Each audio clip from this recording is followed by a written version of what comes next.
spiritual leaders of faith communities, you are no doubt always looking for outreach opportunities to share your message of hope, healing, and light. Social media has great value and engagement when used well.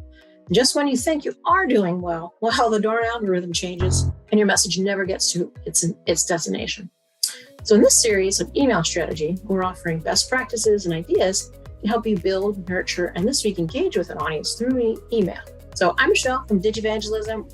If you miss Sammy, she's been super duper busy over on TikTok, posting 3 times a day. If you'd like to follow along, our TikTok link is below, as well as all the other platforms we're on.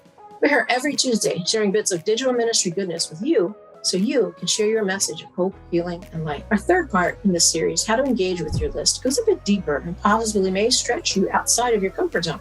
But that's good, because you'll gain confidence and courage in conquering other digital ministry challenges you'll face. So let's talk about engaging with your list. Even though email may seem like a one-way communication, it can be used to build trust, foster relationships, and extend invitations. So we at DIGI advocate for your social media posts to follow the 80-20 rule. That means 80% of your posts should be engaging, interactive, fun, or helpful, while 20% should be specifically about events that you're inviting people to. In the same exact way, your email communication should offer value, perhaps by education or reflection, devotional, or spiritual guidance. And don't be shy about sharing a meme or two in there. Fun is cool too. So all of this, of course, in addition to the general news from the pastor council or church office, because for sure you want to keep your members informed about events, special worship services, and celebrations. Be aware, though, of the people on your list who may have signed up because they came across your website via search or because they liked a social media post you made. These people may never walk through your physical doors. They could attend virtually if that will continue to be offered by your community.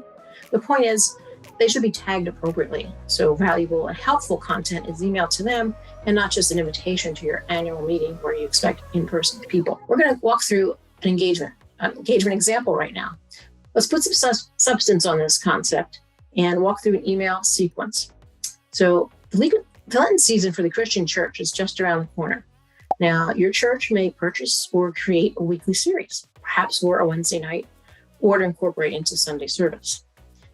Since Lent lasts 6 weeks, it's very probable that not all attendees will be able to make every service. That being the case, you might want to keep them informed, even if they haven't been attending at all during Lent. Perhaps they'll only appear during Holy Week or just Easter Sunday. In the weeks leading up to Ash Wednesday, you can start to warm up your email recipients with small bits of information about what's planned. Then, at least 1 week before Ash Wednesday, plan to send out the order of worship or outline of the program you're presenting. Now, this may take a bit of effort, but it will be well worth it if it helps in reaching people in this season. When you think about it, you will likely have material ready for the actual program, so leverage what's already been prepared so you're not making extra work for yourself. Let's take a look at what this workflow might look like. So here's a Lenten season email workflow. So in the weeks leading up to Ash Wednesday, you can start to warm up your email recipients with small bits of information about what's planned. Then, at least 1 week before Ash Wednesday, you'll want to send an overview of the upcoming series and an invitation to join. And then the Monday of Ash Wednesday itself, you would just send the entire outline or program summary, and of course, an invitation to join for Ash Wednesday that week. So after Ash Wednesday and Thursday, you can send up a follow-up, thanking for those who are able to attend, and then take the opportunity to invite others who were not there.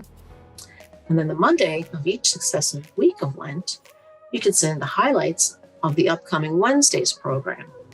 And then that Thursday, that night after, you could offer more substantial content from the prior night, encourage people for at-home activities if appropriate, and then extend an invitation again to those who may not have made it. So this is a great way to get people comfortable to attend during Holy Week or Easter Sunday service, as it could help them to feel more connected if they have had exposure and participation to the content offered all during Lent. So, ideas for weekly emails during Lent. Even if your Lent season will be a bit more low-key and not involve a scripted series, you still want to stay in touch during this time. So here are just a few ideas of how to do that. You can repurpose sermon content from the prior Sunday or give a sneak preview of the upcoming Sunday. You can take one aspect of the sermon a bit deeper, or perhaps include the parts of the sermon that may have ended up on the cutting room floor, or ask thought-provoking questions to deepen the faith journey for your readers. It's likely there are plenty of ready-to-distribute resources for your community from your own denomination's central website. So here's a pro tip. Include a pastor's video message in the email on occasion. This would be a nice touch, especially around the holiday seasons. The not-so-tech-savvy folks might really appreciate this, as it would give them a personal message without them having to navigate to a social media platform to hear what's going on. Or you could reuse a Facebook Live snippet. Seeing and hearing a person in an email is not expected and is more likely to get clicked. So in our first post of the series, we mentioned the idea of a lead generator to grow your email list. Now, at first, you might think it seems a little odd for a faith community to be using a lead generator for the sole purpose of getting email addresses, because that's typically something used in for-profit business world to get sales. But remember, there is a person attached to that email. Person very much need what you're able, willing, and called to share: hope, healing, and light. Also, remember, we said an email is valuable. People may not want to give it up too easily. This is why it's a good idea to offer something in exchange for that email. For example, the Lenten series material you're sharing with your existing email perhaps can be turned into a more substantial resource to prepare folks for Easter. Maybe offering a special devotional, depending on the season of the church calendar, would be appropriate, or a resource to promote mental health awareness or self-care. The possibilities are really endless, and the material likely already exists and needs only to be repurposed or reformatted, which means made into a PDF or a downloadable file. Now, lead generators aren't limited to PDFs, but can take the form of video, playlists, or anything else you can dream up that is copyright-free, shareable, and downloadable.